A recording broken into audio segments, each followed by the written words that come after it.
It is often said that our walk with the Lord is an individual one, that it is personal because we each make a decision to follow the Lord, even if we live and are encouraged to live in a community with others.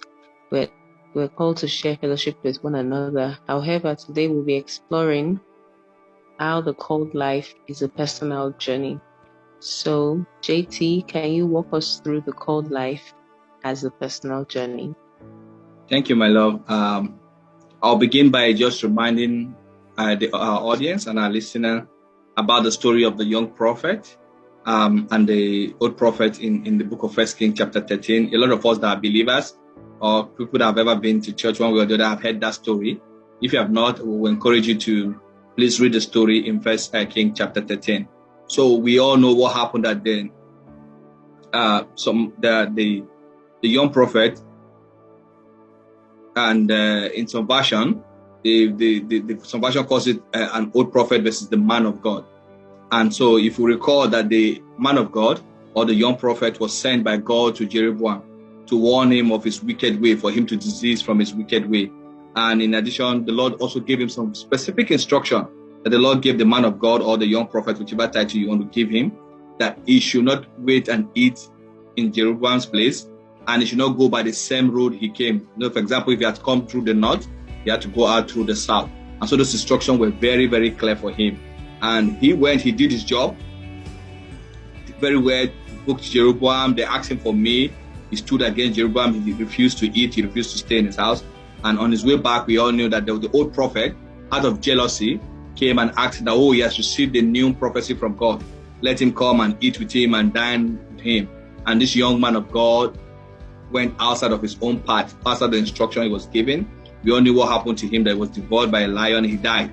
And this same old prophet that deceived him started saying, I respect this man, give him a due burial. Please, when I also die, bury me by his side, because he was indeed a man of God.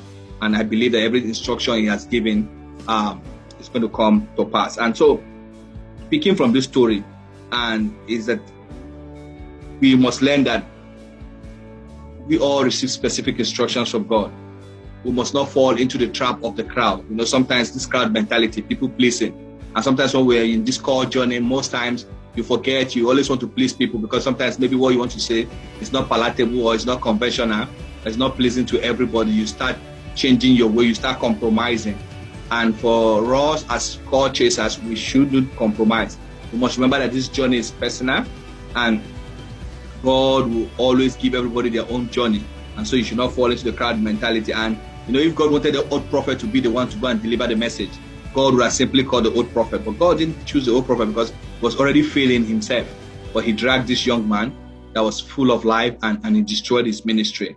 And so those are the grave danger here. That's what it means, that in this journey, when we say it's a personal journey, is that you can't blame anyone for your failure. Even if people lead you astray, if people make you do the wrong career, if people send you the wrong path, you can't blame them. You have yourself to blame, because it's your responsibility to discover what is your core, and it's your responsibility to stick to it. And it's also a matter of value, and it's important that you have value and you just also know your purpose. And if you remember, some episode ago, I think we're talking about just some last two episodes. Last week, Priscilla was taking us through how we need to guide and to guide our heart. And the other time we talked about guarding our heart. And we talked about we need to cover our heart away from negative thought, negative people, negative feeling, and distractors. So we have to guide our heart away from all of envy, jealousy. And, look at what happened. The old prophet was jealous of the success of this young man, that Jeroboam could listen to him and hear him, and the guy was still alive. Nothing happened to him. He left that palace safe and so he failed to guide his own heart, but he dragged this young man into his own mess. And so you need to guide your heart against also bitterness. And if you don't want to get stuck in what I call their complex, people's complex. A lot of people want to do things. If people pursue a lot of career because they say, now maybe, for example, this particular business is raining, you all jump into it. Because this is doing, you all go into it because everybody is doing it. You say they are doing it.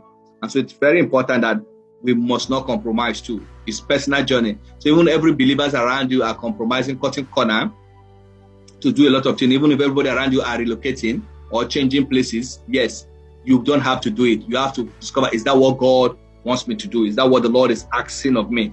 And so you do not move unless God is asking you to move. So it is crucial that that you need people. We all need people to succeed. And because we might say, okay, what's Benga saying? What's Musalan Benga sharing on this podcast this week? And so does it mean that we don't need people to work? No, you need people in this journey. You need people's advice. You need people's support. But you must also know again that you're the only one that has a clear blueprint. So people will only just support you. They will give advice. It's your responsibility to sieve it and to pick what is right and what is important for you on this journey, because it is a called life and it is personal. Thank you for sharing, babe. That's very profound. So what are some markers that people can use that you have used in the past to keep in check, to remember constantly, to remind yourself constantly that the called life is a personal journey? Yeah, yes, love. I think some of the markers, sometimes when you just say that, I remember that, when we're teenagers, when we really like walking around with our friends and our colleagues and all that, because, there's that emotion, that energy that you think you feel because you're with people. But most times when it comes down, especially as students, you can play, you joke, you do everything. But when it comes to exams, everybody have to write their personal name on the paper. I remember one instance when there's a young man that he struggles with, he has learning ability issues, and so he doesn't read and understand very well, but he follows us to go and play and joke. And one teacher had to call him and say, you see this other person, the mother is a teacher, he was going to go at home, teach him. You see this one, when they read, they understand. Don't join them. Don't follow their way. But it's all personal. Because when it comes to exam, they will all write our name on the paper and you answer what you can answer. So some of the markers that have kept me in lane, that has kept me to always remember that it's a personal journey. And I think it's going to be helpful to anyone listening to us today, that you need to understand the concept of time. You also need to understand the concept of trust, what it means. Self-love. People talk about self-love always. But self-love is not about just selfishness, just caring alone for yourself. I'm going to say a little more about it shortly. You also need to understand hope. And you need to also understand there are people that they call users, people that will use you. And you also need to understand what is being contented. Contentment. The Bible says godliness with contentment is great gain. If you understand all of these things I've mentioned, you will really stick to your journey. So you must know that you can't share everything you receive with everyone. And one of the biggest mistakes people do, especially when you want to go in partnership, for those of you running business, or God has given you some creative ideas, or some vision, or some revelation, you must know that you don't have to share everything with everyone at a go. Sometimes those are your personal treasure that God is giving, but people will not understand you. Sometimes you share, people misinterpret it. I've heard people that made decisions, maybe even about marriage, they had dreams and they went to wrong people to interpret the dream, and they missed it out on the way, or they have a dream idea. They go and tell it to dream killers, and they'll tell them something different. So you should know that it's not every time you quickly run to people. You must always find a place on your knee to pray. And that's one of the things that have helped me to look for trusted advisor yourself. And that's why the principle of trust need to come in. You also need to understand sometimes trust. You just need to trust that God also have your back. So trust is two-way. It's both vertical and horizontal. You need to trust God that God has the best plan for you. And so if you have that complete trust in God, you see yourself, you are not shaking. You are not moved by anything that is happening. You know that He has got your back. You need to always remember that He's going to keep you there. You also must train yourself to understand time and season. The Bible said the sons of Issachar, they understood time. And the Bible counted it as something that was very, very important and paramount. And so you must understand time. You must understand season. Because sometimes if you miss a season, it's difficult to come. So maybe you have missed the season of growth. Maybe the season where you need to be investing and you are spending. Maybe it was the season for you to spend and you're investing. And you're not doing that. So you need to understand season. There are always seasons in the spirit. There's always season in the physical. And when the man you train yourself, you will know when it's always season. God will tell you. God works with season. He speaks to His people per season. You might tell that, oh, son, this is your time of isolation. You don't have to mingle with people. You have to keep doing stuff. You can tell, oh, this is your season to do this. So you must train your spirit to understand the concept of time. And it's also for you to also understand that when you operate in this season, you have a sense of urgency, but you are not in a hurry. No, not in terms of even urgency. You have a sense of agency. And so when you have a sense of agency, it means that you know that, yes, it is important to do stuff. It is important. You have this agency to always deliver. But you know that you will not be in a hurry. So people begin to wonder, but you keep doing stuff. You get things done, but you are not a person that's in a hurry for you to run. The Bible says a man in the spirit is not in a hurry. Anyone that's in the spirit is not in a hurry to make decision. It's not a hurry to deliver on stuff because you still deliver on quality. Then you almost understand the principle of resting, and yet you are caring. You rest, you care. And so it means, which was the issue of the self-care I was talking about, that point means that Bible says love your neighbor as yourself, not more than yourself. So you be a very caring person, but you also take season off to rest. That means you learn to say no to things. You learn to say no to opportunities. You're not needed everywhere. You're not needed everywhere. Know that sometimes you just need to go stay away. You're not supposed to be in every wedding. You're not supposed to be in every event. You're not supposed to be in every networking event. You are not supposed to be found everywhere. Sometimes just choose not to go. Choose to be absent. Use those time to just be on yourself, be with yourself, and rest among yourself. So you should do that. And you should also know that there's some people around you that they are users. And so those people that are users, you need to be careful around them, is that they will be sucking you, but don't allow them suck you dry. And again, don't feel annoyed, because they can also make you the spirit of offense. And that's what you also want to avoid, the spirit of offense. Because if you're not so careful, they will get you to begin to operate in the spirit of offense. So you need to know that they are there. So if you know ahead of time that they are users, you know how to control your time, you know how to manage yourself. And some of them just are associating with your brand because they just want to get something out of it. They're not really your friend. But they might claim they're your friend, hail you everywhere, but deep down, they're not your friend. Another marker that you need to also have to know as you build this journey is that as you go on these trips, that don't build your journey around awards and accolades. And if you fail to do this, you will not make progress. But what you do is that you'll be counting the award that other people are winning. You're always online looking at, oh, this person, is it only this girl that is here? Is it only this boy here that is here? The person is just winning. And you're not getting time to create your own stuff, to do your own work. We all have different missions. We all have different goals. So some of your missions might not be recognized by the world to give you award and accolades. But the question is that, are you making impact? Are you changing life? Are you delivering based on what God has sent you to do? You also need to live a life of reflection. What do I mean by this? Is that you're observant of things around you. Try to know people. Try to connect. When you're having conversation with people, don't be always absent-minded. Always be there. You can learn from them. Be authentic. Learn to show love, no matter what. It's always very helpful for you to do that. It's going to keep you safe. It's going to protect you, because when you give love and people try to even use you, God will raise helpers for you that will come your way. And finally, don't put others down to prove that your own path is the right path.